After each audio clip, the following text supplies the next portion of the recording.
and about whether those teams are going to go out for hard strategic plans to change and overhaul GC, or whether they're going to let the GC stand and have a more celebratory race. I just don't think. I think this, because this, you've got to remember, there's a prize for being the sprint winner on the day. There's prizes for being our sprint winners and taking those segments, taking those prizes, taking the checkpoint, getting through those. And it's so close. I mean, Category 6 is going to open up the racing. It's not just close, it's ridiculously close, because in terms of the overall points, you've got Junior Silver on 27, then behind, tied for second place, you've got 3 riders. Oh, you're talking about the sprint competition. Tiger, Sponsor and Escobar. In the sprint competition overall, it's still up for grabs, and it's been unbelievably close in there. But can I say? But that I think for me doesn't detract from the overall. It just gives added opportunities for that counter attack to go, because if everybody's giving everything for a sprint, they can counter attack and go. Well, and it also lends itself to a breakaway. And if the right group of riders get in the breakaway, they can sweep up the sprint points and juggle the GC. Well, can our riders juggle? If you can juggle, you're part of the peloton on the MyWhoosh Championship. So if you're one of the 294 men who've completed all of stage 6 so far, when you finish racing, as well as telling us what you are celebrating with or how you're celebrating finishing, do let us know if you can juggle at the same time. And if you're celebrating by juggling at the same time, that's an extra bonus marks. It won't get you any further on the GC, but it will keep us happy here. Get in touch with MX at Biking_Emma with myself, Matt Payne, Matt Fixer Payne on Instagram. Make sure you tag in MyWhoosh at MyWhoosh on social media. A quick blast back 24 hours, go back to stage 6 on our time trial. Category 6, David Milano snatching that stage of victory. He did an amazing job, as we saw Michael Rademacher defending his overall lead in the competition. From Riley Malostic, you can see Rademacher just opening up more time between himself and the rider in second place. Great riding by Milano, moved from 8th to 5th overall. No sprints yesterday, no King of the Mountains, Queen of the Mountains competitions, as you would expect on a time trial stage. So Milano, great ride by him. I mean, 8th to 5th, it's pushed him right up there. He's now 13 seconds ahead of the man behind him. That's Brian Allen Jose. Yeah. Jose, I think, will want to get those back. And 13 seconds can be lost in the blink of an eye. Milano knows that. He knows how close it can be. Well, can I just say, between Jose and Putzel behind, it's only another, 19 seconds, and then it's only another 29 seconds back. There are seconds across GC that will really be instrumental today. And it may affect the team competition, depending if somebody's socks really fall off, the wheels fall off the wagon, as the saying goes, then they could be in trouble. The team competition, the BMC 6s, have been at the top of the standings and hold that. They are 10 minutes clear of Level Carbon in second place. BMC 6 at 24 minutes, ZTBR E-Cycling 6 at 32 minutes. They're one of the closest gaps is between Le Petit Cannibals 5th place and BMC Spinage's 6th place. They're separated by 5 minutes. On the team competition. Cycling District 6 are in 7th place, Wheelies in 8th, BMC 6 in 9th, and Team 71 in 10th place. 44 hours of riding, over 44 and a half hours of riding in the bank for Team 71 so far. It's time to add the final few hours into that team time, the final few kilometres under the wheels of the bikes on MyWhoosh here on the MyWhoosh Championships for 2025. The final stage, stage 7. This is the run to the ultimate finish line in cycling esports in terms of stage racing. It is the MyWhoosh Championships. It's the final day of the stage, and already, well, so much for it being an easy day. They've gone from the gun. Well, they have indeed, and a big push on the front at the start, and the pack all strung out behind. Well, there's one thing to get the pack rolling to start with. There's another thing to push on, and Al Dahiri is the rider on the front at the moment, and he's just being brought back into the pack. Well, you can see the overall classification at the end of stage 6 after that time trial, with Milano moving up into that 5th place. Top 4 places staying the same. 41 seconds between Rademacher and Milostic, 44 between Milostic and Cadabona. Then a gap back because it's a further 5 minutes 16 to the rider Maxime Fabre. Fabre 6:41 down on the race leader. He's got a good time gap of another further 2 minutes 54 to David Milano, but then it's seconds between Milano, Jose, and Patel, 13, 29, and 26. It's only another 1 minute 13 back to Montoya, to Diaz, and then Diaz to Xavier Mayer, the rider in 10th place as well. In terms of sprint competition, as we've already said, super close. There's actually 3 riders tied on points in 26 points in second place, basically. And actually, do you know what? We've got 45 points maximum up for grabs today across these 9 sprints. 5, 4, 3, 2, and 1 for the top 5. Silva on 27, Tiger on 26, Sponsel on 26, Escobar on 26, Kozol on 22. And I wouldn't discount Fabra on 14, or Mamba on 13, or Milostic on 13. There's a lot of people with some points. It's not a small number of people with lots of points in category 6. This sprint competition is still in play all the way today through this race. And a quick reminder, in case with all of the kilometres and all of the competition, or maybe with the rest that you've gone, it is 5, 4, 3, 2, and 1 points for the riders coming through the checkpoints in 1st, 2nd, 3rd, 4th, and 5th places, respectively. Riley Milostic, let's pick on the youngster first. Okay. Let's pick on the youngster first. He's done an amazing job in 2nd place. He has defended that. He's seen Cadabona and Rademacher sort of yo-yo around him. We've seen Fabro chasing him in that overall competition. You saw our early leader, Marius Fossier, and we've got to say this was a stage that would have suited Fossier until he had to do the Alton thing and look after the kids. Milostic has answered everything, and he's already going up the road, answering the push there by Julian Sponsel and Sebastian Escobar. First checkpoint, first sprint, and you can see Escobar, I think, just going to take it from Sponsel, then Milostic, then Kozol, followed by, I think it's going to be Silva who takes those points. First of our points scored here already on the final stage. The youngster not only battling it out for the overall race, he's got the lead, but he was also fighting for points there in the sprints, and he takes 3 points. Well, he does indeed, but Escobar takes 5, Sponsel takes 4, Milostic takes 3, Kozol takes 2, and Mamba takes 1. Well, we said it was everything and all in today. So at the moment, the riders on their way through, the sprint winner there, 31 points in the bag overall for Escobar. Sponsel, though, because of that sprint, has taken himself to within 1 point. He now takes 30 points in the competition. And Junior Silva, you saw him on your screen, so giving it absolutely everything, 27 points. Kozol now, 24. Riley Milostic's moving his way up as well, 16th place. So Escobar, the man who took the sprint win there. Congratulations, sir, indeed.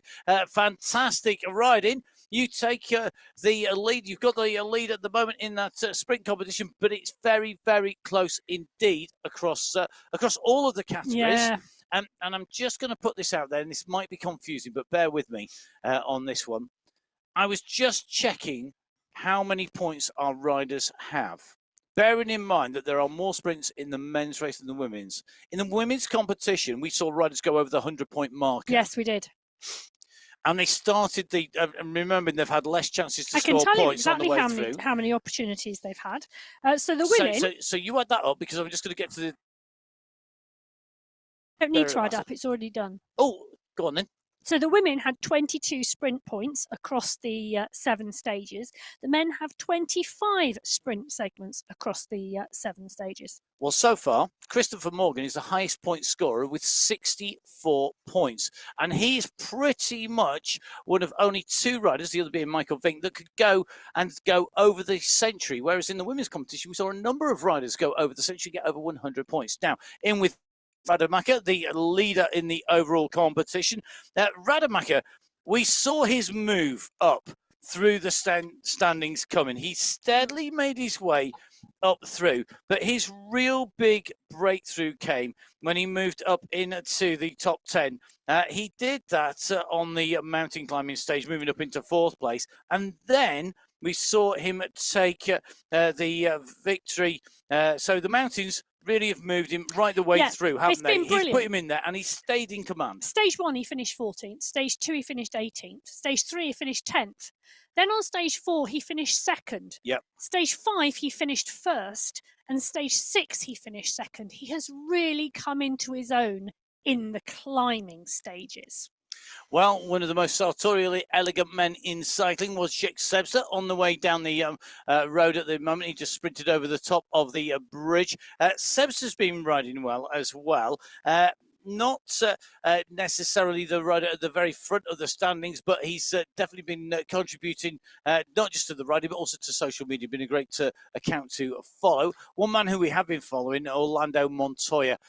Great ride by him in that Masters competition. Yeah, and he's currently sat in 8th on GC, not far back from 7th, and less than a minute down on 6th. So really interesting position and great racing from him. Part and parcel of that BMC 6E squad who are leading the team competition. And he's got a chance today. It is seconds, as we said, between himself and those riders above him, as you say there. And I think that is really, really key. One man who's definitely kept us entertained across all 7 days, Jeff Rooney, the rider that we're in with at the moment, onto these bridges. He knows them well. He rides these regularly on the MyWhoosh Sunday Race Club. Maybe it's time we went back to Colombia. I feel like it's been a long time since we've been in Colombia on the Sunday Race Club. Maybe we should be back there fairly soon. I have actually got the maps at the side of the studio. Jeff Rooney, though, on our screens. All his maps are gone. All the maps that were on the side there. You can see that expanse of wood to his side, looking all bare and all lonely and somewhat Spartan. Guess what? They were full of maps. They were full of course profiles. He ticked them off one after the other. Jeff Rooney, if there was, I don't think anybody's had any doubt. If there was anybody who were doubting to get to the end of stage 7, it wasn't Jeff Rooney. He's got the internet connection. He's got the kit. He's got himself into place, and he's got the strength of personality to drive himself through no matter what into that race finish. Well, Category 5 are our next riders away. The riders on stage 6 on the way up. So the riders are going to be making the way out. It is Martin Wang. So Wang, the rider who took the race victory in the stage 6 in that time trial from Philippe Reinheimer. Reinheimer working it hard to stay in contention and to try and take away the jersey of yellow leader on the road. That is Jussi Palaka. Luke Kendall did a great ride, putting 3rd place in there. Yeah. Kendall defending his 6th place overall with that 12-second deficit. But Martin Wang really did. I mean, he went off the front and really pushed on there. Yeah, he did. And great to see Palaka defending that jersey from Reinheimer. 47 seconds it is between 1 and 2, 53 seconds between 1 and 3. So let's talk very quickly about the teams. Basically, all the teams stayed in the same place as you see them on the screen. The changes are Level Warriors moving up from 6th to 5th. BMC Get Racing moving from 5th down to 6th. The closest team gap, well, that is between the Cycling District squads, and that's Cycling District 5.1 and Level Up. The gap between those two teams, 55 seconds, but they are then minutes clear of everybody else. Let's just put it into context. 55 seconds between the 1st and 2nd team in the competition. So it's close, and away go Category 5. We're in with Nicholas Hagland, pushing on here out of the start pen. Tapia, the rider in the young riders jersey, the under-23 competition. In fact, the other competitor in the under-23 competition who's doing really well, Joel Warren, currently leading the sprints competition in Category 5. So the riders are on the way out, making the way on to the race route. So this is the start of the racing. Let's see what they can do here today. The riders heading on the course. Well, they are indeed in the overall standings on your screen at the moment. Pulaka, Reinheimer, Hagland, Lenador, Mukhtari, Kendall, Mountier, Neville, Ross, Brambati and Roy. The overall standings coming into today in Category 5. 5 minutes 41 separating the top 10. But, well, as we said, just 53 seconds separating the top 3. So this is Category 5. Jussi Pulaka defending that lead in style on the climb. 47 seconds clear. The 6 seconds, Emma, between Reinheimer and Hagland, very, very close indeed. And I agree that's going to be we're going to have a fantastic battle today in the sprints. Reinheimer up there in the overall. We've got him in second place, tied with Nicholas Hagland in the sprint competition. Joel Warren leading at the moment, and we have seen him being pushed out and out by the teamwork by Ola Warren and co. So for me, really, really interesting to see how that sprint competition unfolds today. We're in with Jussi Pulaka. An amazing ride by Jussi, the Finnish rider, who took victory to take away the top of the standings at the top there. And I have to say, the way that Jussi Pulaka rode to take that win when he took his stage and took the yellow jersey, that really was important how he rode. And just giving us a wave there, Jussi. He then defended that yesterday, and Jussi Pulaka was on the defensive, but very much for me, he has come right, come good, and been smart about his strategy to focus at the right time on the right thing. So, as they make their way out, Jussi Pulaka riding, leading that Masters competition as well.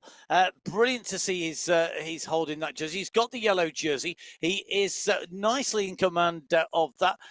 It's not a day to play, though, with only 47 seconds to Reinheimer. Reinheimer's got the advantage of potentially going for those sprints and then maybe following that up with a counter move or a push off the front. Joel Warren, the rider that we're in with at the moment, he's going to be looking forward to the sprints. He's already on the attack. He's on the move. He knows exactly where this finish is. So Joel Warren moving with Ola Warren. Ola leading out. Then Michael Painter going over the top here. Joel Warren is on his way in that green jersey. Can he get over the top? He comes around this right-hand turn. And look at that for timing. So Warren went first. Ola Warren, then Painter. Now Joel Warren, who's followed that up, goes over the top, timing it to perfection. 5 points in the bank there. In that points competition. A great job done by him here in Category 5. It's more points in the bank, close behind, but the points scorers there. Joel Warren with 5, Michael Brinter in 4. We got Ola Warren with 3, Jakob Scala with 2, and James Mountier with 1. The real big thing for me there, a push from Painter to move himself up. He's actually ahead of Warren now on the overall in 4th and 5th places. Hagland and Reinheimer not scoring points. Warren did. Yeah, it's an interesting move in terms of the sprint competition, and it's going to go down to the wire in, I think, all of our categories today, with very different strategies playing out. But Joel Warren coming out with his traditional lead-out man, Ola Warren, leading the charge.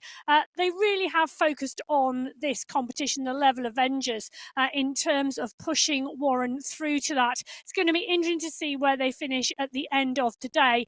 But, well, I think Joel Warren could well be in green. Now, ducks a double today. Cosimo Mangino. Look at that. The other day we had 1 rubber duck. Today we've got 2. Oh, yes. Yes. 2 rubber ducks. Cosimo Mangino. Yes. What a ride. It's always good to say ciao to Cosimo down in the pain cave there. But I have to say cheering us up. That has made my day. And I think we've had some great contenders for the best pain cave. We've had some great contenders for the best hat. We've had some, which is in that pain cave. That might have come to mind as well. But that, I think, is the shot of the championships. Double ducks. Fun, but competitive, and still great exercise all at the same time. the championships. Well, I'm not sure I've ever seen a duck ride a bike, but definitely swim. And Kendall, Kendall in the mix here with Dotto. Pence Loxley is in here as well. So is Pulaka. Zimael is in here. Buama is here. They're all in the mix. The Category 5 pack rolling tight. Just one rider off the back of the group at the moment as they're about to come up to the famous Colombian bridges. It's time for a bridge. You love a bridge. You love a stage race as well. I do love a stage race. I'm not so sure about bridge. Bridge is a card game, isn't it? No, bridge is something that spans from one side of something to another, as you educated me on multiple occasions during the course of the stage race. I think for me, we are on a bridge. A bridge spans something, whether that is water, river, lake, roadway, or railway. You did look at a dictionary, didn't you? Too right, I did, because I'm not happy that it's a bridge in the caves. This is one man who did a great ride. Now, Luke Kendall, defending that sixth place. He has done some great riding all the way through here. He's almost snuck up. He's always been stealth. There's no stealth about that jersey, don't get me wrong. It's a fabulous jersey. It is a great jersey, but he has stealthily come up and through. He's really been a rider who has been there. He's been holding station in and around the top of the standings, basically all the way through. He was up in third place, in sixth place, in fifth place. He has defended that so well to say he came in on stage one in sixth place. He's going to come out of the racing in sixth place. Now, let's jump in with Mohamed Mukhtari. Mukhtari, another of our great riders in with us. It's good to see Mohamed with us. He is, he's Pain Cave, and he looked the same from stage one to stage 7. We see, I'm sure he doesn't look any different to when we first went into his pain cave on the Sunday race calm, considered. Yeah, and look at him on the climb. Focused on the We're going over racing. the climb. Hey, I can do this all day long, guys. You think you're good? I can ride on this. It's stage 7. I think he's just got a great presence. And, it doesn't look like he's hanging over the front of the bars. He just looks like he's tapping along. Well, Category 5 out of the pen and rolling. Category 4, well, they are the next riders away. So our next riders are up and away very shortly. Now, stage 6 overall, first of all. Stage winner, Jakub Wojciech. Great ride by him. 53 minutes, 1 hour, 53 seconds, 0.240. I do need to try and read. It's always good. So 1 hour in, just outside that hour marker. Frank Flores, a great ride by Frank. That really pushed him up into the standings into 7th place overall. With my son Perdancini. Perdancini's ride, great ride by him. 3rd place on the stage. That's pushed him up into 3rd place overall. And the gaps are quite close at the top of the standings. They are. In the top of those standings as well. No sprint winner, no KOM winner. It was all about the time. And Jakub Wojciech, he will have had the stats, the data, the detail that he needed to make sure that he delivered on that stage by going on to MyWhooshinfo.com. Might have a slightly inside view of everything because he is the man behind the amazing site. So I'm going to say a massive thank you. It's invaluable to us in the commentary box. And Jakub, great to see that you've used those skills to, as well as your amazing riding skills, to get to the top of the stage. Now, the teams, Peak Power Racing moving up, BMC Racing moving up, On the Rivet Racing moving up, Level Champions moving up, Cycling District 4.1 moving up, Lorem Ipsum moving up, Anzacs moving up, the Ducks moving up. It was a day of moving up for lots of people. Somebody must have moved down for everybody to move up. Indeed, they have. The Anunnaki Cycling District 4 went down because of changes that we'll come to very, very shortly as they set off from the start line. Category 4, it's your final stage. It's time to go racing. Let's make the most of this. Let's make sure we get to that finishing line. And you never know. Let's get to that finishing line first. Racing to finish first. First, you got to finish, and you got to get to the end of stage 7. It's not my line; it's a very old saying around the UK. We're in with Torsten Holtz at the moment, chasing Juan Quiros, and Joao Machado. If there was a prize for doing an all-port at the start of a race, i.e. attacking from the gun, going out hard from the gun, these two riders would have it. Juan Quiros and Joao Machado. Wow. Always, day after day after day, they just can't wait to get racing. I love their enthusiasm. Yep, they do like to come out of the pen, and Quiros and Machado are absolutely dialing.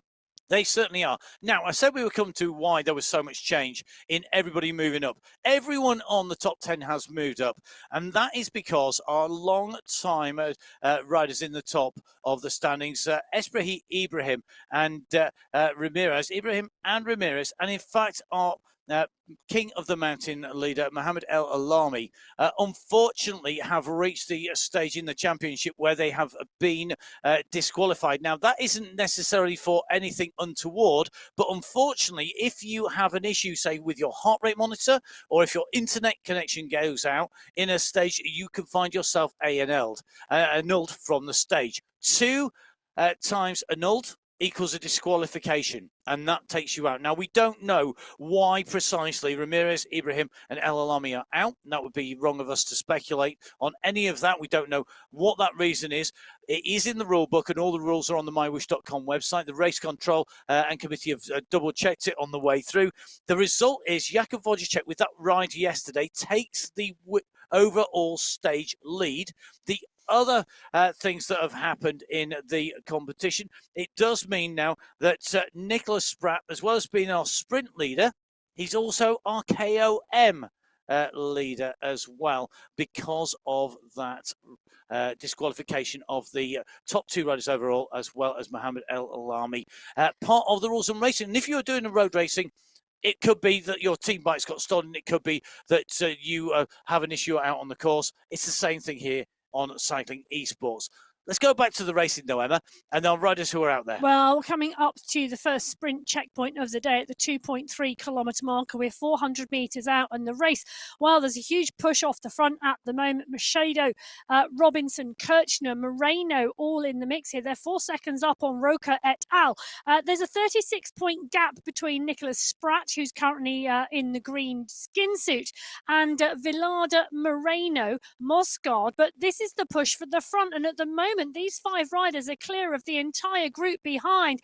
It's going to be Cadiz, I think, who goes through in one. Machado, Moreno, Kirchner, all picking up points, and so will Robinson. That will really put the cat amongst the pigeons. That's a great phrase, isn't it? Cat amongst the pigeons. We've got Joao Machado going through with those 5 points, as Emma said. Moreno, interestingly, up there as well. Machado coming through. He has come in with some more points to add into his points. He takes away the 5 there. They're going to be added in. A little bit of a reshuffle. A quick reminder that Nicholas Spratt leading that sprint competition. Interestingly, Wilson coming through, picking up points there. He's in second place now. Johan in third, Marcel in fourth, and Henrik van der Zandt currently in fifth. Machado in sixth position. We're in with Johan Moreno, currently lying in third place in the sprints competition. Nice jersey with the MyWhoosh jersey with the bands on there, with the logo on there. UAE on one arm, the flag that is the Home Nation on there, and Colombia on the other is Home Nation, and the Colombian flag behind him. That is what you call coordinated. If he's riding a Colnago as well, flies Emirates Airlines, then do you know what? I think he probably sums up that he's probably as on brand as you can get, pretty much. Maybe an elite water bottle might add to that, but we will see. So, great riding. MyWhoosh water bottle must be in the goodie bag. Oh, I would think so. Johan Moreno, I have to say, has been riding this platform as long as I've been putting words to the action, and that is a long time now. Long may it continue, seeing him riding. Hopefully, you never know, might be putting words to the action as well. Brilliant riding by all of our riders. Joao Machado, one of those who goes on the attack early. Let's just talk here. Okay. For our riders in. Jakub Wojciech putting in some great riding. Yesterday, Frank Flores, all the way from outside top 10, right the way into 7th place. Yep. Courtesy of his time trial. The Anunnaki though not able to profit from that maybe as much as he would have hoped. The Peak Power Racing definitely benefiting from Wojciech's move up. He moved up 4 places overnight. Gomez moved up 1.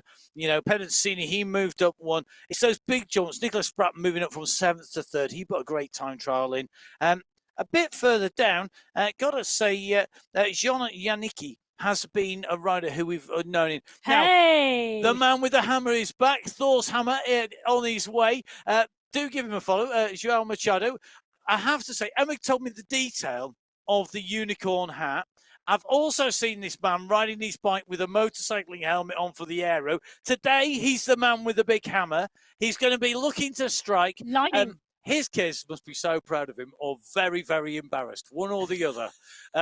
I know if it was me, they'd be embarrassed, but you're probably too cool for cats. So therefore, they are very, very proud. And we are very proud of all of our riders. And Joao Machado, thank you very much for getting in the spirit of the MyWhoosh Championships. It's not just about taking away wins, being at the top of the standing, earning your prize money, part of that $1 million prize fund. But it's about having fun, keeping everybody entertained, and getting fitter and faster on the way. Or maybe a week after the championship has finished, you might be feeling a bit faster. You might be feeling... I'd give yourself a week's recovery first. Yeah, everybody who has been racing, whether you've done 1 day or 7, I have to say, it's been tough for everybody. I'm hoping that you have enjoyed it as much as we have here in the commentary box. Can I just say, on the way through, one of the things we do need to watch here, and I do need every eagle-eyed viewer to keep a watch on this. Gomez and Perdassini, 2nd and 3rd currently overall in Category 4 on GC, separated by 2 seconds. If you are on the wrong side of a gap, if you are coming in to the sprint, being at the front of the pack to the back of the pack can be more than 2 seconds. This is going to be so close, even if it is a big group sprint finish. They've got to go right at the front of that sprint. They've almost got to take that sprint out and win the stage to be sure. It's not equally.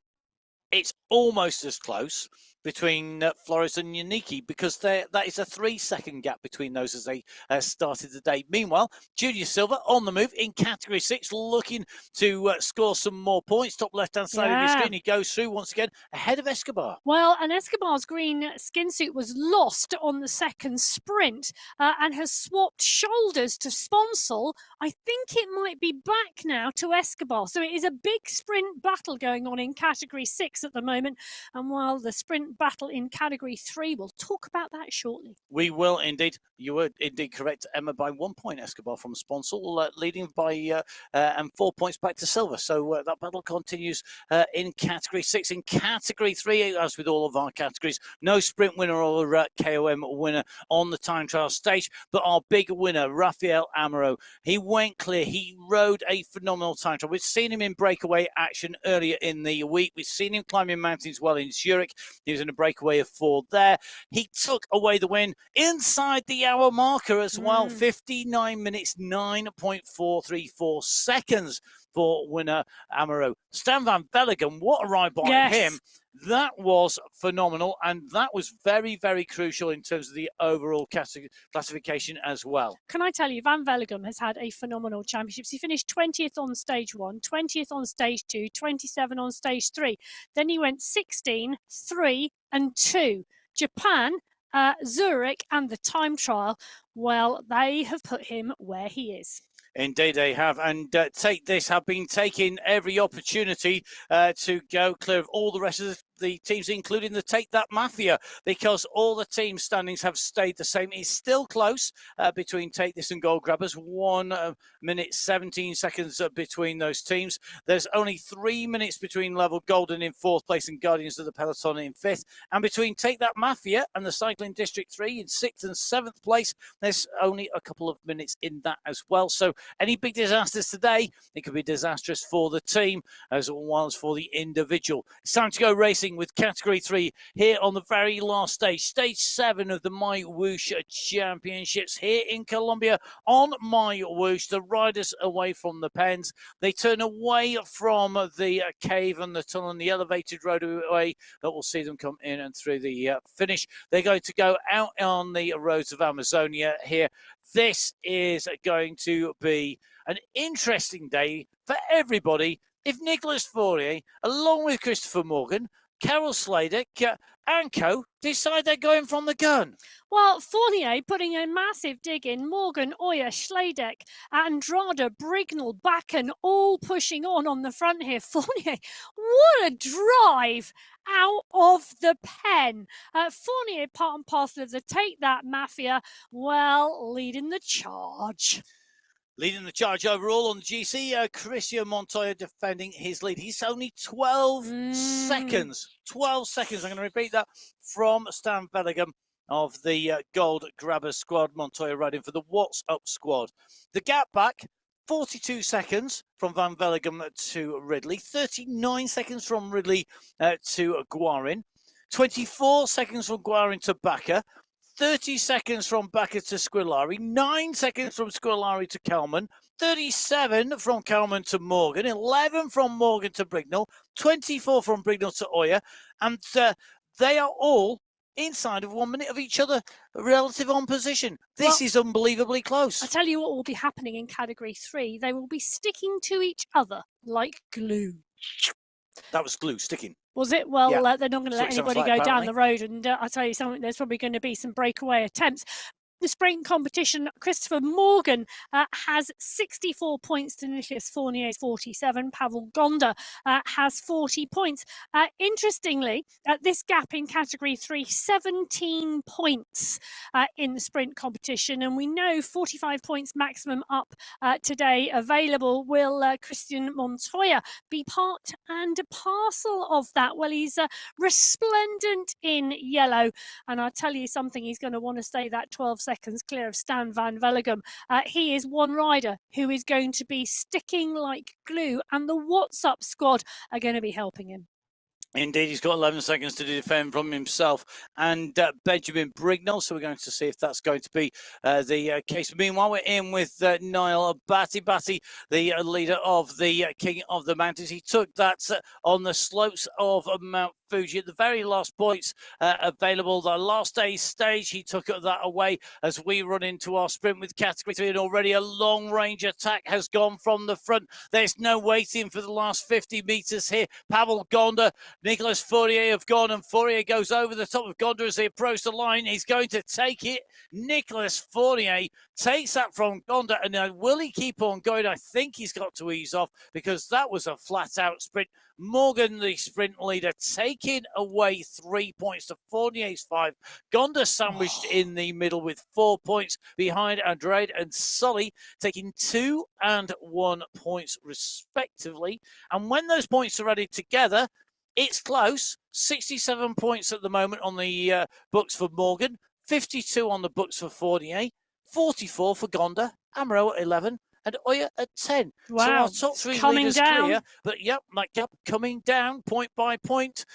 Is going to need to keep on repeating that time and time again as we see Benjamin Brignall having a riposte for the sprinters' foray on forward, and that is because he's gone over the top. He has indeed, and on the boardwalk by the waterfall, stunning world here in Colombia. I absolutely love it. We're in with Henry Yeast.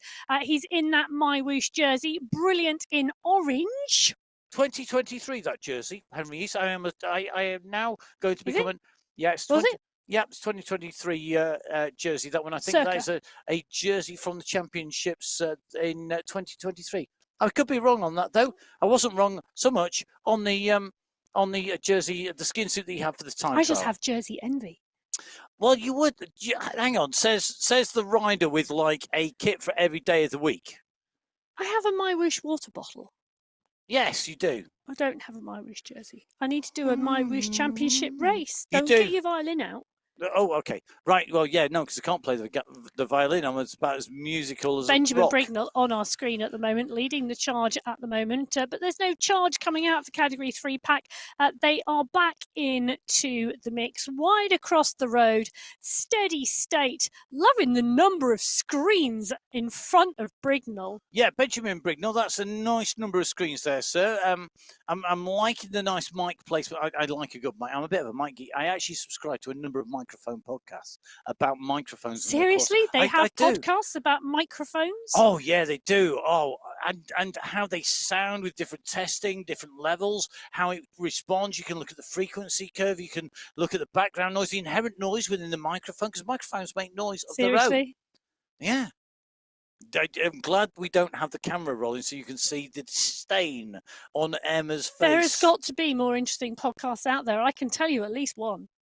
Yes, the Crosscast. That wasn't the one I was thinking of. The Crosscast is the cyclocross podcast, and it's got some amazing hosts. Does it have good microphones? It does have some good microphones, not everybody. Some amazing hosts. It's got Neil from the Crosscast. He's got Gravel Champion, Sam Crees in there. We've got Neil Mansfield, and they have some other bloke called Matt Payne there as well. I thought Sam was also the British cyclocross national champion. She is as well. Although you might have been, give it a listen. You can get it where you get all the good podcasts from. Yeah. Well, anyway, Van Velligem Cyclocross is coming. Mix. Well, we're currently doing esports. Indeed, we are. Yes, let's focus. Fournier, Arago, Batty, Kansara, all in the mix here. Schledeck is here as well. And I tell you, it's spicy on the front at the moment in Category 3, constantly pushing here, pushing towards the first set of bridges. That's what they're doing. Brignall and Andrada, the two riders here off the front, pushing strongly. So the gap is opening up. The stretch is coming off the front. It is indeed spicy here today. It's spicy in the studios as well. I'm not sure what we were dealing with at lunchtime. It was some kind of spicy mayonnaise. Fortunately, if it was me catering, it would have been bees on toast in the studios. But one man who is always known to hot things up, Juan Velada Guarin, on your screens at the moment. Guarin, in fourth position, he dropped a place. He could get that back, but that's only because of the phenomenal ride done by Lewis Ridley. He's nicely inside the top 5 as well. Got to say, Guarin has really impressed me because he has been basically inside the top 3 pretty much from the start of this championship. He's never been outside of the top 3 in the overall. It's been really, really consistent, and consistency pays off, and consistency could well pay off for him today. Christian Montoya paying close attention, the yellow jersey. The team are going to want to make sure he is towards the front of the pack today. Safety in the top part of the pack, being able to cover the moves, and they'll cover the moves for him. It will be a very defensive ride from the What's Up squad. Down in the pen, well, Category 2 are about to start. Category 2, oh my goodness, was there a race yesterday in Category 2, and it was incredible. Peter Milostic really showed what a pro he is. He went to the front. The winning time, 56 minutes 48 seconds. He came through 4 seconds clear of a Nikolai Damsgaard. Nikolai put in a cracking ride and really doing the business in Category 2. Super close. It took Damsgaard up to 11th place that ride, just knocking on the door of the top 10 after being a bit further down for most of the race. Meanwhile, Marcin Trzejanowski, another amazing ride by him. He goes on the attack. He's an offensive rider. He doesn't play it safe. He goes out and attacks. Yeah, he does. Great racing in there. But there was some other great rides in the standings as well. And partly because of that reason, we have seen gaps change. Now, the GOAT squad still holding the top of the team standing from the UAE clan team, with Smarties in third, the Hitmen in fourth, What Bombs in fifth, Abus Esports in sixth, Maple Baguette Express in seventh, the Raiders of the Storm in eighth, Cycling District 2 in ninth, BMC Elite Racing in 10th, and DMH in 11th place. The leading team time, 27 hours and 30 minutes of racing. A brilliant race. All the gaps relatively secure, but the UAE clan team and Smarties, well, they're only separated by 9 seconds, so that could change. They are the closest of teams. 9 seconds is enough time to eat one Smartie. You're kidding, I need to tube of Smarties in 9 seconds. Well, no problem. We're on the final countdown for Category 2 to come out of the start pen, and this is one close race as we go into Stage 7. We've done 6 stages already, and it is still a handful of seconds separating the top 4 riders. 42 seconds separating the top 4 riders in this category. In fact, it's only 2 minutes that separate the top 10. It is really really close. And, well, I would expect to see 120% commitment from these top riders today, because this is about GC today. We've got 9 sprint checkpoints along the way. I'm not sure this is about the sprint checkpoints. This is for the yellow jersey in category 2. It has been so close. It has. Now, we saw phenomenal riding in the climbs on that final run up from Peter Milostic and Mr. X100. Mr. X100 came through. He didn't win the stage, but his ascent through the, because he started in 3rd place starting the day yesterday, meant he moved up to top spot overall. He's 20 seconds clear from Peter Milostic, who's 13 seconds clear from Arvin Godardzi, who's 11 seconds clear from Godardzi between him and Miller, 31 seconds from Miller to Mendakowicz, 11 seconds from Mendakowicz to Morel, 9 seconds from Morel to Bengston, 12 seconds from Bengston to Carncayan, just 5 seconds separates Bengston from Carncayan. 4 seconds separates Carncayan and SS. And Matthias Fanning's right in there as well. This is going to come down to the sprint. It's going to take all these riders' skill and some aggressive racing, I think, to decide the overall, because if there's one thing we know, they can really, really rip this up today for the overall. But you said, Emma, it's not for the sprint. The sprint has been wide open. You can tell that, the because no one is dominating open. this. Yeah, Olivier Simmons, 1 point from SS, who's 4 points from Maciej Skierski. And I can tell you, in that category 2 sprint competition, there are other riders lining up behind. X100, Mashando, Troshanowski, Sanchez, all in the mix. And with 45 points on offer today, that is all open. Now, one of the other things I'm loving is in the top 6 in this category, there are 3 Masters riders. So for riders like me over the age of 45, crack on, you're never too late. Well, we are in with the living legend. It is Ivan Yuki. Hello down there, down in the Adnoc Arena, the home of the 2024 World Championships. Ivan Yuki, the legend, the inspirational rider who's riding on the UAE clan team, who've moved up to 2nd place, and his pacing very instrumental in helping Mr. X100 to the top. He's inspiring riders down there. I hope he's inspired today, because he's got his work cut out. If it's going to be this aggressive, it's his teammate Phil Graves leading this out for SS. Over the top comes Olivier Bigley Simmons. Ollie is on his way to the line. Skierski comes on the side. He can't quite match him, I think. It came down to the throw on the line.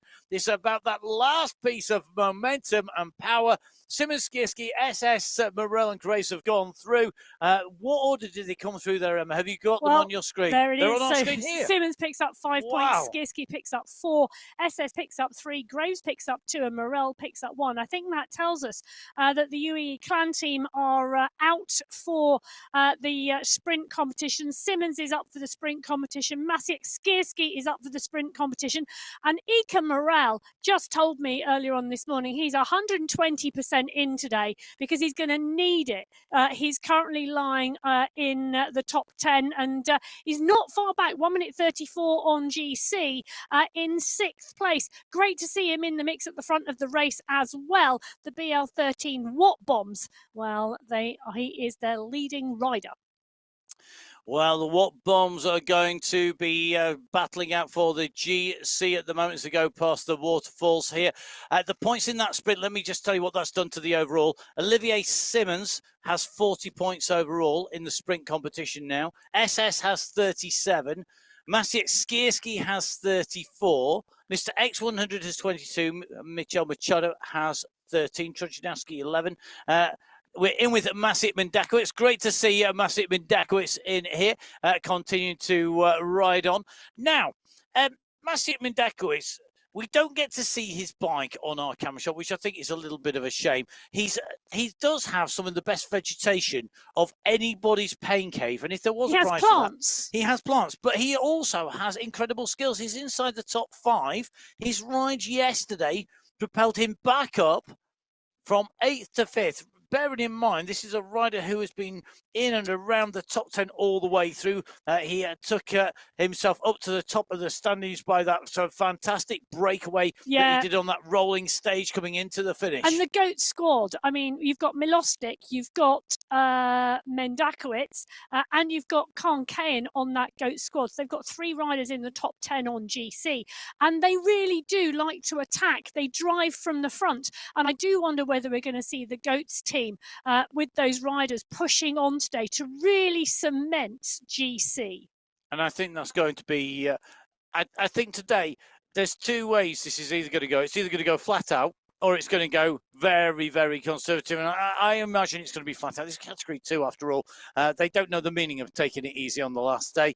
There's definitely no sipping the champagne and rolling on to the final bit of the circuit. They are going to just give it full gas, I'm sure, all the way through. Lucas Halen right in there, one of our viewers. He's regularly been watching the women's race that comes before the men's race. He was doing so today. Good to see Lucas back on the bike. Tomoki Takasugi up near the front. Yuki Bjorklund, Wozniak, Morel, Bloom, Bennett in here. Alcase is in here. Stu Miller has done a great job. I've got to say, really impressed by Stuart Miller's ride.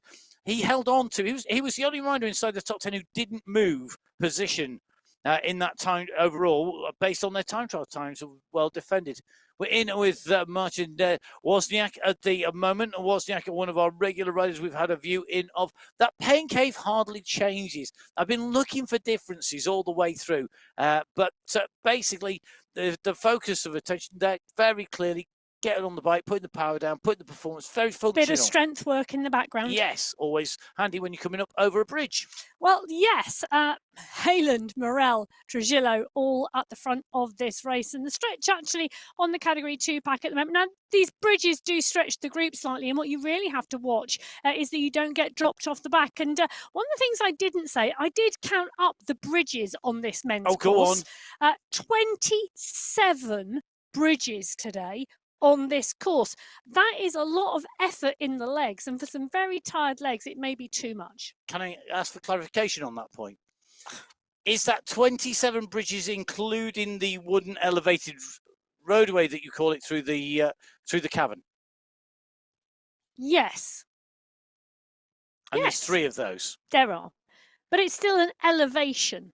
Okay. Over a boardwalk style structure. Before our bridge and boardwalk talk gets too boring for some, let's move on to another wooden bridge stroke boardwalk stroke elevated roadway. We're in with Patrick Bloom, and you can see here the bike there well wrapped up to protect it. He's keeping focus. He's been really good, Bloom, all the way through this race. I've been very impressed by his riding again. We do check out the results of all of our rides. We don't just focus on the front. There's a lot of time spent behind the scenes staring at spreadsheets and websites to see how everybody has got on in all of our race categories. So thank you everybody wherever you are on the standings for keeping us entertained. Yesterday in category 1, a very entertaining battle between Michael Vick and Jason Osborne up at the front of the race, behind one of the rides of the day being done by Hayden Pucker, the What Monster himself from the Farm What squad, really putting in a great ride.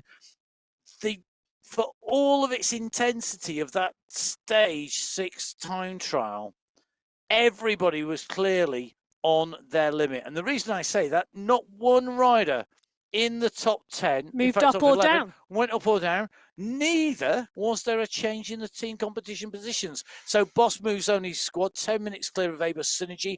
Synergy 11 minutes clear of Alpha Jaw. They're also about 12 minutes clear of the Farm What squad. Then 5 minutes back to the Venga Boys, between the Venga Boys and Natural Born Gorillas, 29 minutes. And then later Domestics, the team coming in at the lucky 7th place, because they're going to finish stage 7 in 7.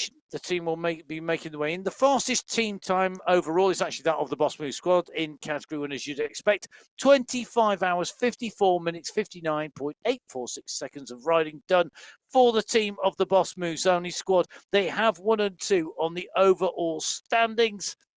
And whilst the standings haven't changed position, the gaps certainly have. And there's one or two really close competitions in that a little further on. It's time to go racing. It's the very last category to leave the very last race pen of the 2025 MyWhoosh Championships for 2025. This is it.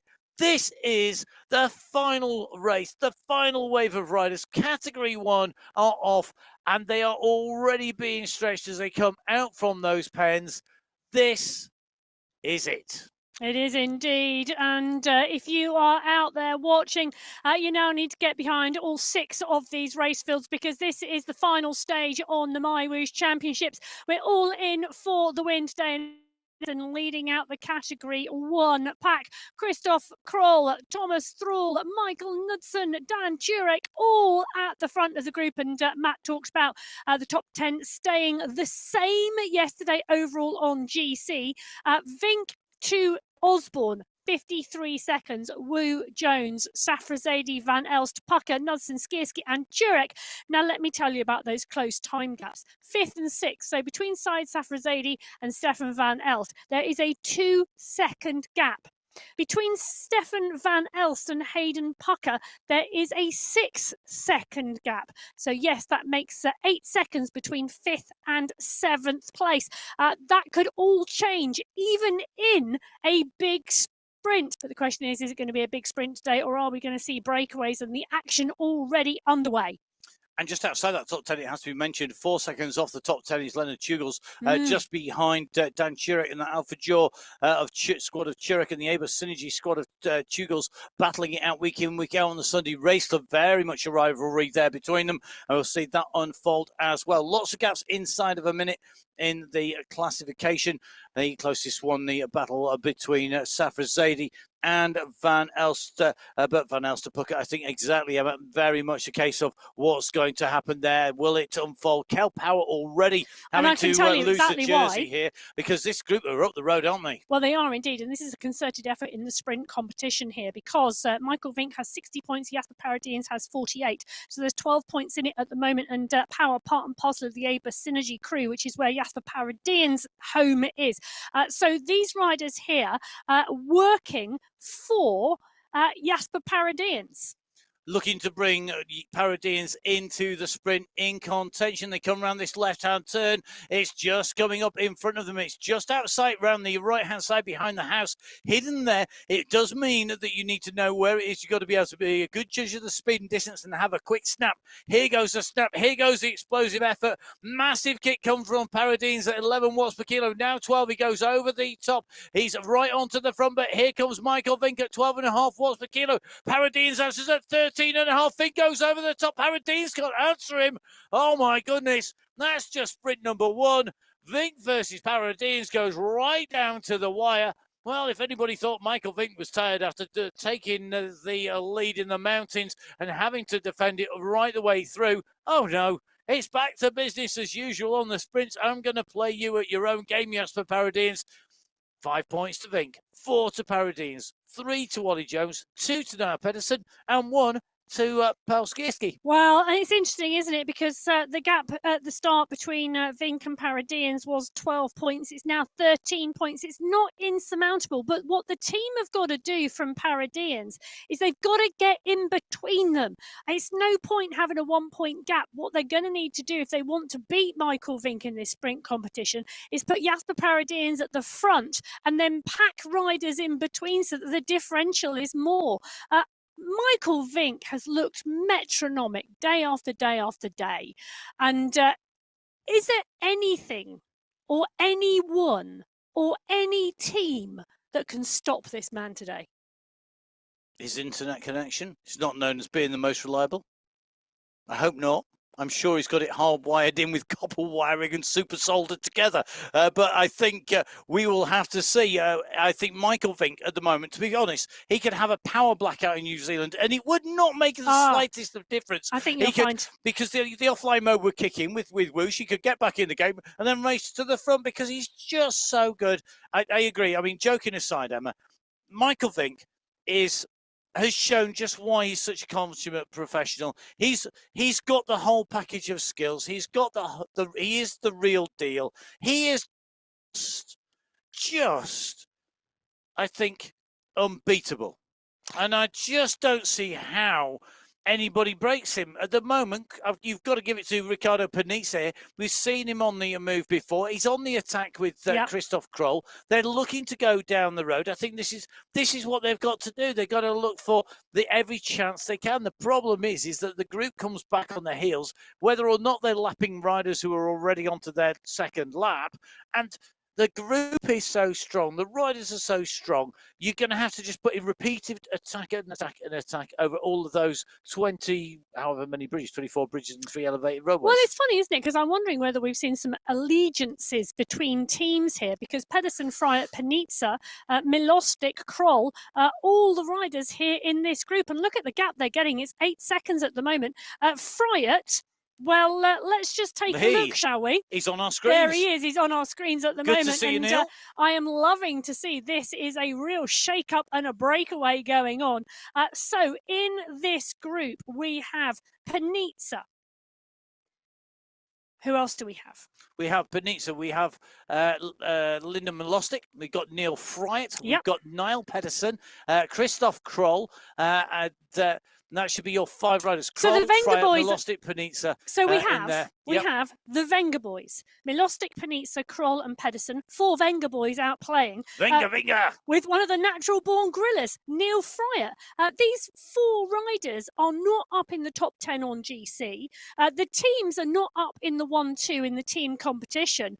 But, well, I'll tell you something. If they go down the road and they sweep up the points in the sprint competition, it could all change. There's 5 riders there. There's 5 point slots available in every competition. This could shake it up a little. Well, it's handing it to Michael Vink to some degree because his lead can't be touched if they hoover up the points. Quick trivial quiz for you, or not so quick trivial quiz for you, Emma. Do you know what Wenger means? Faster. Almost close. I'll give you 9 out of 10. Do you know what language it comes from? Spanish. It's Spanish for come on. Well, yeah. Wenger. Faster. Yes. Ale. Yes. Go. Yes. Yeah, Wenger is the what you get shouted if you ever go racing in Spain. Everybody shouts it at you. Well, they do it at me because I'm never going quick enough. Right. In with Category 2, in with Masip Mendakowicz at the moment. This race of going fast enough to dispatch riders off the back of the group. At the moment, at the front of the group, we've got a yellow jersey in there, Mr. X100, the leader on the road. He took that lead in that time trial on the way up the climb. He put in a phenomenal climb up the Mount Fuji climb, but this now is going to be all about holding position, using his teammates wisely here. The team of the UAE clan team looking to make sure that they hold on to that lead in the overall. Tomoki Takasugi in this group, as well as Nicholas Tagillo, David Dunn, Maciej Skierski in there. Looks like Bloom still nicely in here. And we're going to go in with one of the real characters of the racing. Hello, Tomoki! Tomoki Takasugi is here and racing once again. He's been here every day. The trademark tongue is out. What a man. I tell you something. Our riders keep us entertained. Strong. Thank you so much to everybody who has kept us enthralled with what's going on in your world and showing us just how hard they race. Tomoki Takasugi has given this everything. There is not one muscle that man is not employed to make his way up here. 33rd position at the moment. He's still, and this shows you, he's still within 25 minutes of the race lead, which after 7 days of racing against some amazing riders, up against the teams, he's done a brilliant job. So Takasugi of the Cycling District 2 team in action. Lost time on stage 1, then playing with the time gas after that, trying to play catch up. I think a lot of the time. Great riding by him. Another rider who's really kept us entertained by always being on the attack. Really strong rider, Mitchell Machado in here. You can see back in his pain cave once again. The Portuguese rider riding for Cycling District squad out of the saddle, hands on top of the hoods there, just kicking along. It's taking him right to the front of the group. He's keeping the pace high at 14.7k at the moment. So on the run forward. Meanwhile, Michael Knudsen said, been sent down the road. He has, and I think this is just a little bit of a safeguard from the Boss Moves Only squad. Put Michael Knudsen into this group and let him go in there and disrupt it. He can report back from the front as and when he's needed, and then rely on everybody else who is at threat from Knudsen in the overall, aka Hayden Pucker, who is the rider just in front of Knudsen in the overall, now being left to chase. And it's a move by Boss Moves Only. Strategic move, and really, really smart. So Knudsen goes down the road from the Boss Moves Only squad to join the group, and all of a sudden, Pucker has to defend his position. And in defending his position, he has to bring the group back, and that is to the benefit of Vink and Osborne, smart moving. It is. Now, another rider being just pinged off the front here. Bjorn Andreasen. Now, this will get the alarm bells ringing even more so as Andreasen goes down to join that group. I think the death knell was sounded for that leading breakaway with the move across by Knudsen, because Andreasen has now decided, I'm not having that. I'm going after him. I'm not going to let this stage disappear because everybody lets 5 riders go up the road, and that's not leaving without me. Meanwhile, you can see Puckett now back onto the front of the bunch here. Van Elst, he can see positions being at risk here. Van Elst moving up. He can't afford to let, say, Safrazadi go anywhere. 2 seconds between Safrazadi and Van Elst. And wherever Van Elst goes today, he's going to have a shadow, and that shadow will be, say, Safrazadi, because Safrazadi cannot let Van Elst go in front of him when they come to the line by any kind of distance. A couple of bike lengths could be all that separates them at the end of this race. Well, this could be a good stage for Hayden Pucker. He has phenomenal watts, and the watts are going to be of a real benefit here today on this type of stage in Colombia. Just 293 meters of climbing over 83.4 kilometers. And we saw that watts, well, the prowess that it brought in that individual time trial yesterday to Hayden Pucker. And he's riding and racing so strongly at the moment. It would be good to see him go well today. It really would, and I think he'll be buoyed by that performance in the time trial. It wasn't just on the flat; it was about that climb as well, taking the momentum that you built and then any kind of gap that you put in on that time trial onto the climb. Now, Category 1 at the moment, you can see that it's that kind of time, isn't it? Let's have a little regroup, a little bit of a think. Let's see who's going to go next. We've tried a couple of solids. We know now who's going to answer. We can see where those moves are coming from. You can see the polka dot skin suit there of Jason Osborne, who's signed, sealed, and delivered that mountain climbers jersey to the Boss Moves Only squad by winning the climbs competition. He now will be looking to make sure that Vink goes all the way to the finish. We're at 10K into what is an 83-kilometer race for the men on the final stage, and another attack goes down the road. Another move, this time Ruben Dont going for a long one, and he's gone to go snaffle some points down here. It's Fryett's teammate behind Dont. Vink is moving, and so is Paradines. Paradines has gone over the top of Vink this time. Now Vink starts to wind it up. It may be too little too late. They're going to get separated here, and that is exactly what you said, Emma, previously. Put riders between Paradines and Vink, and that is what just happened. 2-point gap. Well, Ruben Dont pushing on there, Vink and Paradines, and Paradines, he's had some easier days, in terms of the last few days to recover and keep those sprint legs going. Michael Vink's got a phenomenal kick though, and he really is a full package. Paradines picking up 5 points, Dont picking up 4, Vink picking up 3, Skierski picking up 2, and Jones picking up 1. The young rider, Paul Skierski, still doing a brilliant job as well. Well, Michael Vink, I have to say, it's not going to have an easy day today. No, he's not. If you think, I'm yellow jersey, I'm going to just roll into the finish and take this away because I'll roll with a bunch. No, not happening. Michael Vink now leads. He's got 68 points. He's only 11 points clear of Jasper Paradines. There's 35 points still on offer left if you take the win in all the sprints that are left. This is not over by any stretch of the imagination. Well, if something's worth winning, it's worth working hard for. I'm not sure I entirely agree with that, but we probably haven't got time to explain why. Well, good. Let's move on. And in category 6 at the moment, they're at the 41.8 kilometre marker. They are moving towards the end of lap 2. Breck McMurtry pushing on the front at the moment. Junior Silva, Maxime Fabre, Julio Arrego on the front of the pack behind. And this racing category 6 really is one of those races that we've seen unfold that's seen some real changes on the way through.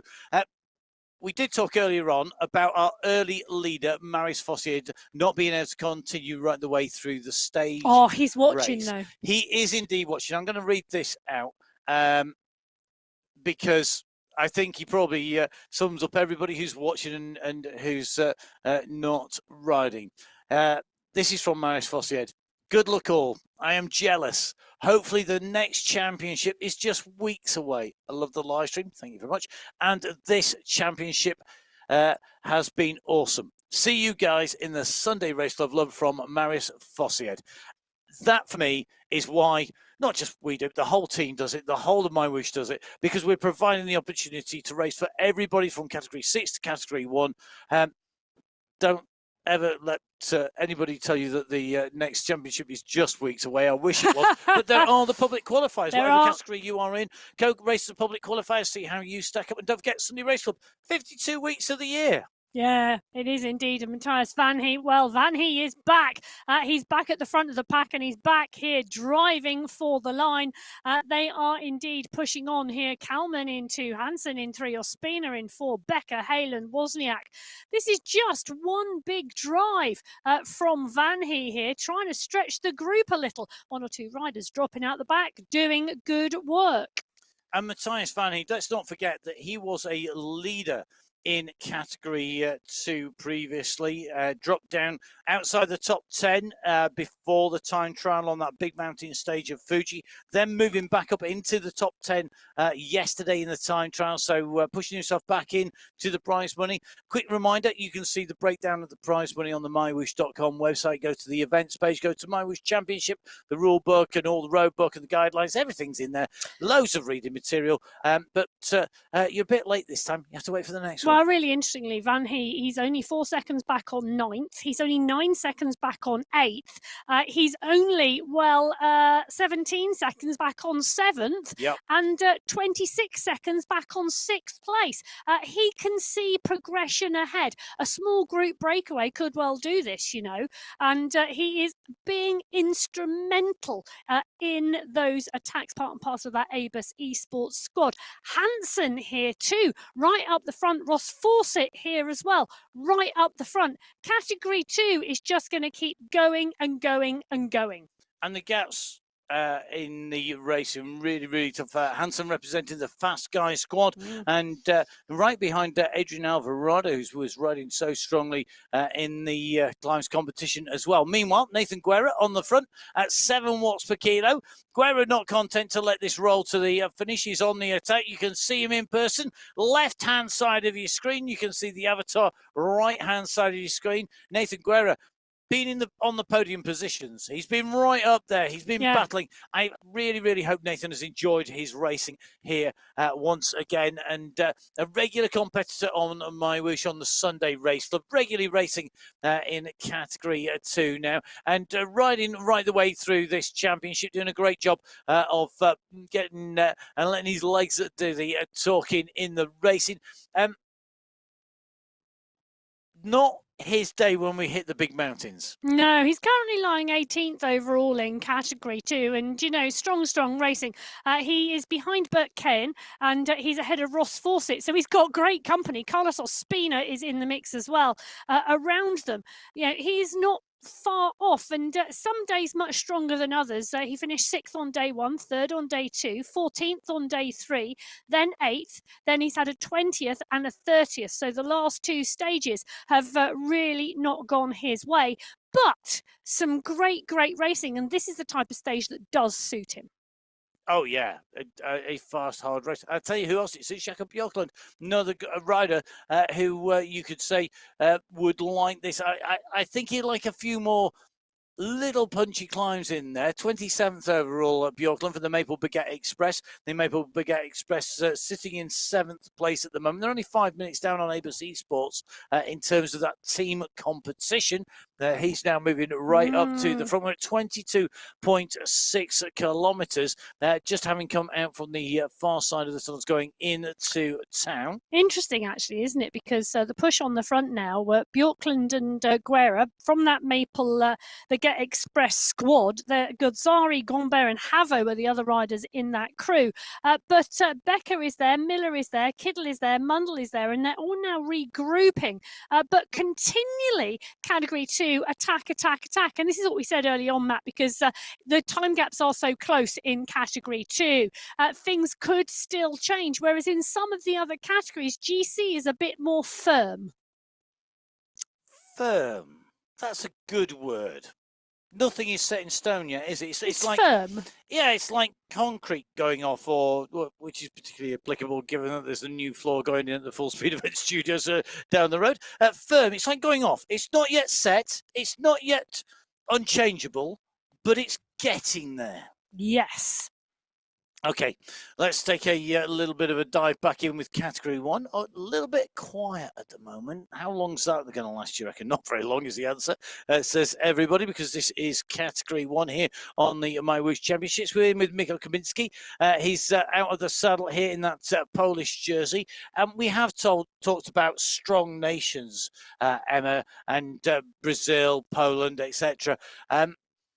There's lots of nations, though, with some really strong riders and strength in depth. And some of the nations start now building the global nature of the MyWhoosh racing, given that it is a global platform and not centered on one nation. Means that we've got riders from around the globe. You know, it's not just looking at one thing in particular or one place or aiming to please one set of people. You know, we see that when we've been looking at, you know, the time of this championship. They looked at where the entries came from before making the decision. And how hard was of that? what that time was. Because if there was a majority of people who decided, well, you know, 99% are going to ride from New Zealand, more oddly enough, we'd have gone for the perfect time for New Zealand. But it wasn't. It's a global and it's a real spread of riders, and hence we've got a time zone that's. And we've got North America, we've got South America, we've got Northern Europe, we've got Southern Europe, we've got riders in the UAE region, we've got riders from Australasia, you know, we've got riders from around the world. And, you know, if you've been unlucky by it being like 4 a.m. in the morning or like 1 p.m. or 1 a.m. in the morning, should I say, at the other end of the spectrum, and you're literally a day away, I'm sorry, but Lionel Vujasin here is in Europe, where the Full Speed Event Studios are based. And Vujasin and Andreasen now, yet another attack in Category 1.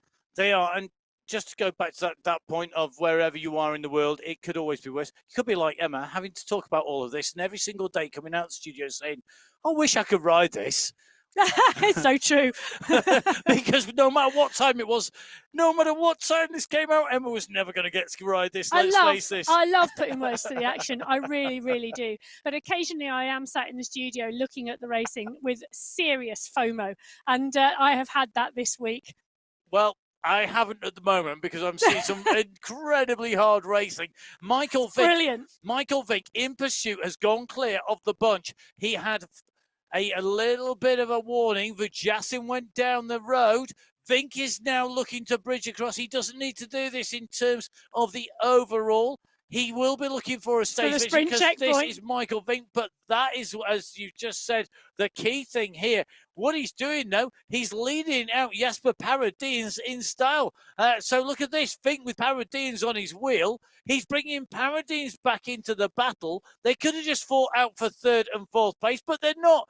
Vink goes. Paradines needs to go over the top and put these two riders between them at the moment, and Vink needs to make sure these two riders aren't there. Vujasin and Andreasen, well, it's been one massive lead out, and Paradines and Vink are going side by side. Paradines just sneaks it. 1 point in Paradines' favour. It's seriously close.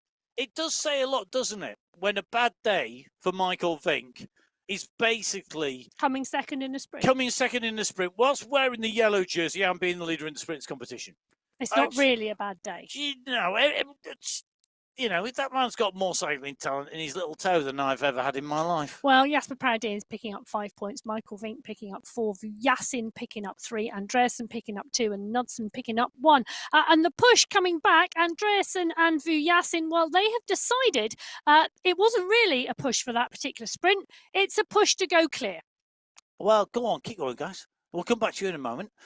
Let's dive in with Aaron Torres here in Category 6. Our Category 6 riders, remember, the first riders out from our pens at the moment, just making the way in through town. Good to be in with Aaron. Aaron, congratulations on getting to the end of Stage 6 and riding into Stage 7. The good news is you're well on your way. There's only 40k to go. Well, actually, there's less than 40k to go, but only just. By meters. Well, yeah, I know, but it's all psychologically important. Sub 40k left. Absolutely, that's you're over halfway on the last stage. Exactly. Halfway on Stage 7 and underneath the wheels and continuing to drive towards the line. Well, Category 5 are driving at the 44.2 kilometre marker. Not in a car, they're driving the pedals, and they're driving the pedals hard because Hagland and Reinheimer don't joke, because there has been known, in like huge, big multi-day stage races or long distance races, people known to jump on buses and get in cars and cheat. Well, no one's doing that today, but Hagland, Reinheimer, Holm and Mukhtari are indeed pushing on, and we're in with Nicholas Hagland at the moment. They're at the 44.4 kilometre marker, and this is a big drive. It is. Nicholas Hagland, he had to steal some notes for the time trial on pacing, because he'd seen how good they were in action in the women's race. Brilliant to see him putting in that time trial. He defended his podium position, 3rd place overall, and still battling it out. And it's only 6 seconds between him and Reinheimer. They can't afford to let that go. So that gap not opening out. We're in with Fabian Tapia. Tapia with the polka dot jersey of our climb winner, and with the white jersey as our young rider leading that competition. He's ahead of Joel Warren. Ahead of Joel Warren, in that competition. Joel Warren in the green jersey, a sprint leader. They're just at 41 kilometres at the moment. At 45 kilometres at the moment, just going up and over around this right-hand turn. 45k in to an 85k race, you need to get some fuel down quick. You're well into this. I mean, we look at the times on the boards. We're over that hour marker. Most people will have taken at least 2 or 3 refuels on the way to that point, because most people fuel in every 15 to 20 minutes or so on a ride and a race of this intensity. There are a number of riders that have been in touch, Emma, and they have been saying one of the tough things for them on the stage racing has been the volume of food that they've had to consume because of the amount of energy they've been expending. Do you know, it's really hard, and a lot of people have it all planned out and it all laid out in front of them, and they know exactly what they're taking and eating and drinking. Hydration and fueling, really, really key, and not just for that particular day, but you're also hydrating and fueling for the entire stage race. Now, if you're someone like me, I have my challenge is I always like something savoury. I don't mind the sweet. I know, I get that the drinks and tabs and gels and things are sweet. At some point, it's got to be savoury. Some of the, and I'm also a little bit of a old-fashioned gal.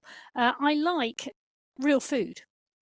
Yes, whereas I've probably got the sweetest tooth on the planet, and I actually like lots of sweet stuff. So for me, lots of gels, lots of very sweet, sugary foods.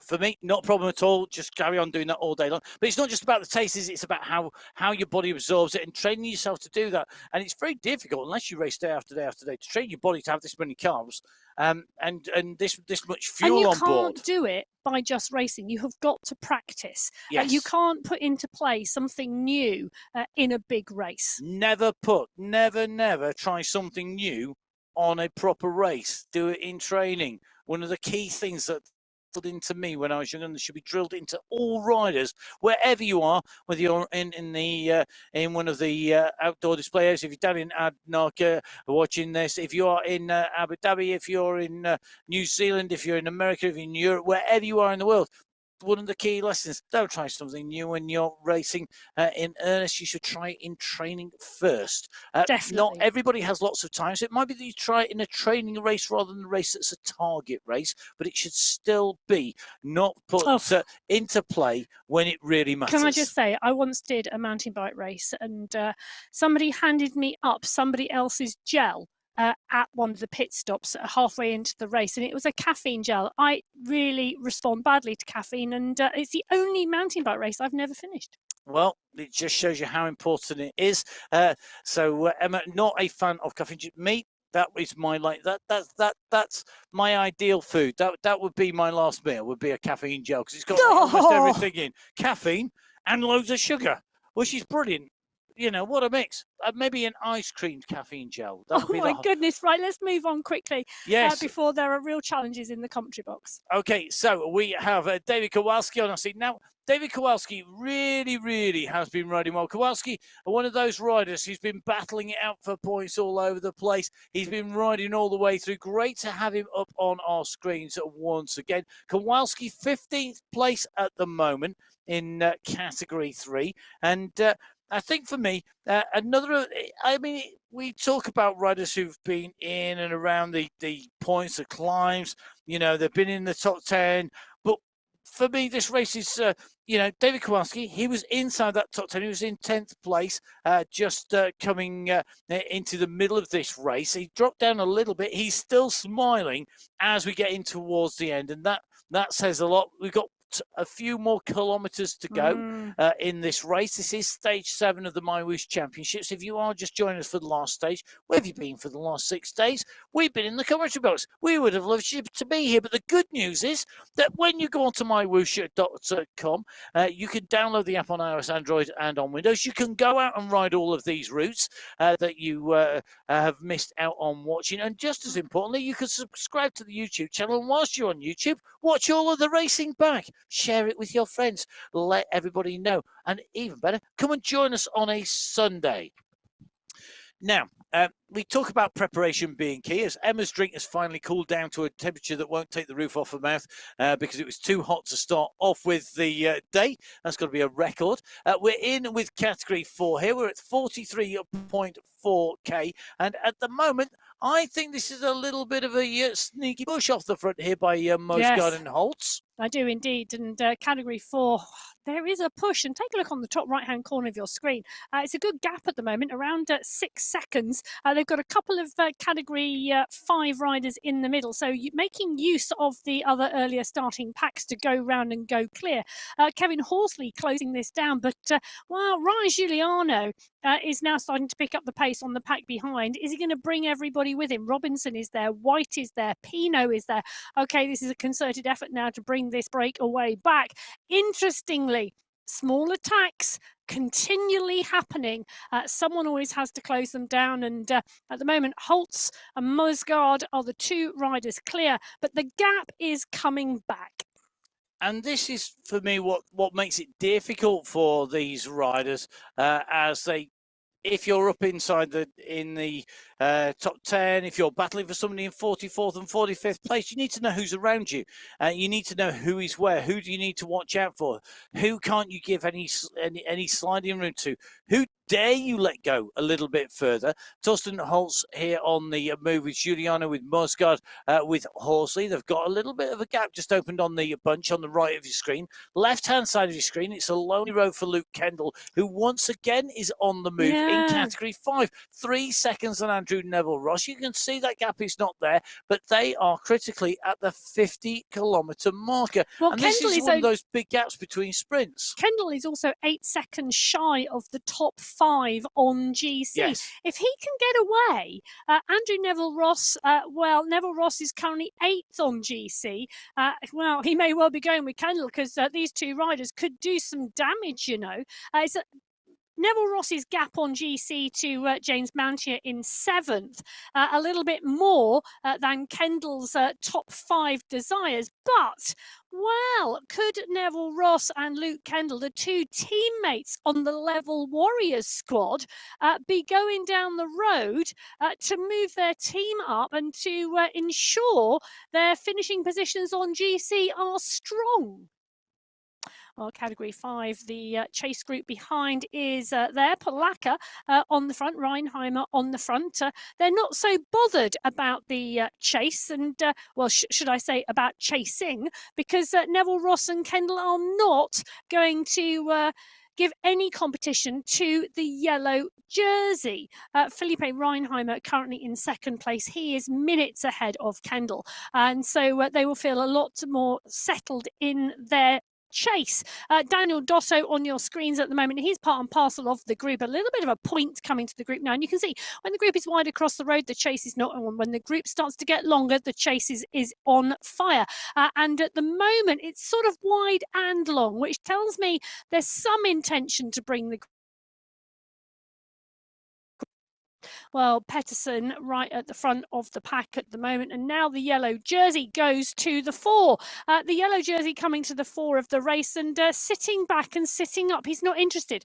The Cycling District 5.1 rider, Jussi Palaka, who's in yellow at the moment in Category 5, not interested in chasing. Happy to let Neville Ross and Kendall 7 seconds out down the road. They're at the 51.4 kilometre marker. It's still a long way to the finish. And Alex Lark on our screen. He's part and parcel of that Category 5 chasing group. Great jersey, I have to say. I've been absolutely inspired by some of the jerseys and kit we've seen whilst we have been looking into our riders and racers pain caves. Lark Brambati, front of the pack, 8 seconds back on the 2 leaders. So Category 5 continue to chase and continue to look to bring Neville Ross and Kendall back into the fold. Category 1 at the 27.3 kilometre marker, they're coming up to the start of lap number 2.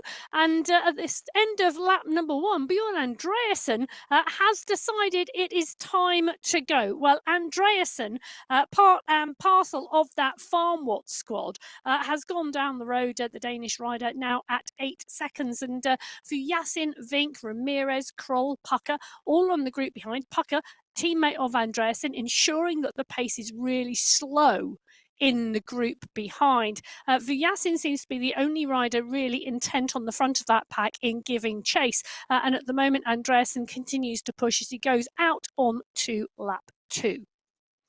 Well, Category 2 are well and truly on lap 2. They're at the 35.8 kilometre marker. And take a look at the distance there. That is, around 8 kilometres different between Category 1 and Category 2. That tells me Category 2 have got a fast race going on here today. And they are pushing and pushing strongly. The pack moving at 56 kilometres now. They've just come down off one of the bridges and really rolling strong. They are indeed, and they've got this group, still a big group, still moving fast, still plenty of people eager to go. I might be a bit of a Duracell bunny in the commentary box with able to keep on going day after day after day after day, but I've got to take my hats off to the riders to be able to push day after day after day after day. For us, it's preparation in the weeks before, making sure we cover everybody, making sure we know what we're doing. We've got all those stage details. We know the courses inside out. We've got all of the tech sorted, everything tested in the background. But we have nothing as to the riders who've got to train and race before this.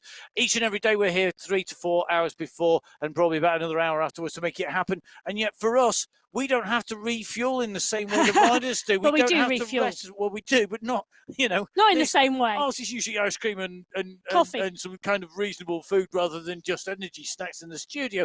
But we have nothing as to the riders. And I've got to say, my hats go off to the riders. The way that they can keep animating the racing, the way that you get these attacks, the people that are prepared to have a go day after day, and those people who have been suffering day after day after day. We get to watch so many great races across 6 race categories. A lot of these riders have been on their own, who are out and racing or racing very much in their own pain cave day after day after day, and yet they keep on going, finishing stage after stage. It's brilliant to see, and I've got to say a great honour to be here. And Jamie, much as I agree with all of your comments on the live feed, and thank you very much for the comments.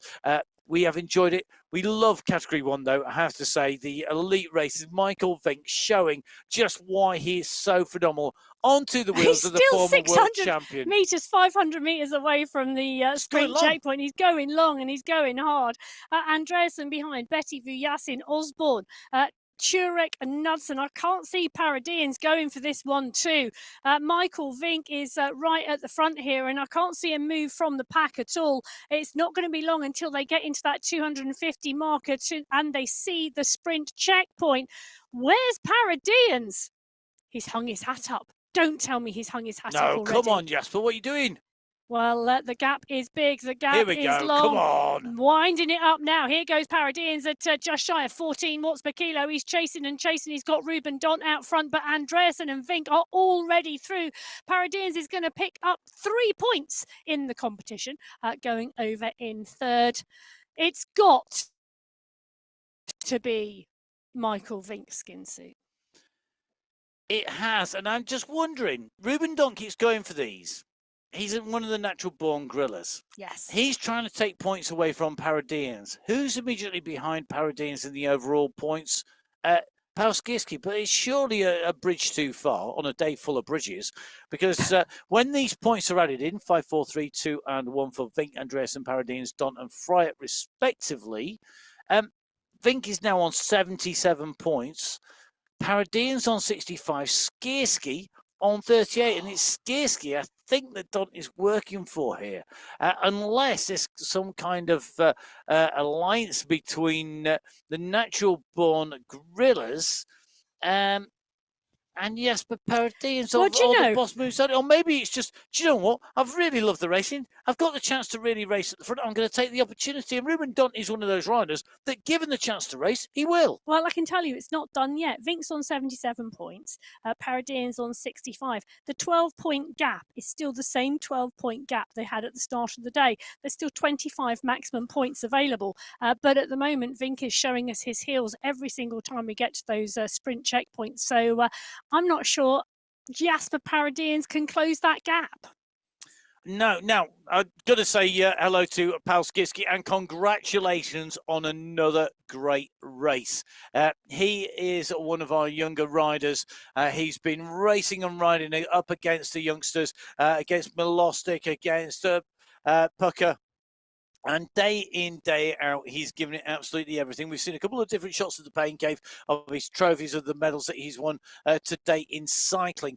But a really talented young rider. You know, and we've got to remember, some of these youngsters, they're just starting out in life. They don't have the thick hides and skins like we do. They are amazing riders, phenomenal athletes, and putting down the power day in, day out. And a weak stage race is hard when you're young. Naturally getting stronger and stronger. Yeah, I mean, just think of what this training is going to do to them when they then go on forwards, because the body's going, right, you've just given me a great training block this week, and it's a real lesson as well about how you respond. When do you need to refuel? Where do you push? Are you good on day 2, 3, 4, 5? Where does that come in? Brilliant riding. Josiah Betty, one of the riders in this group. Now, Josiah Betty is a rider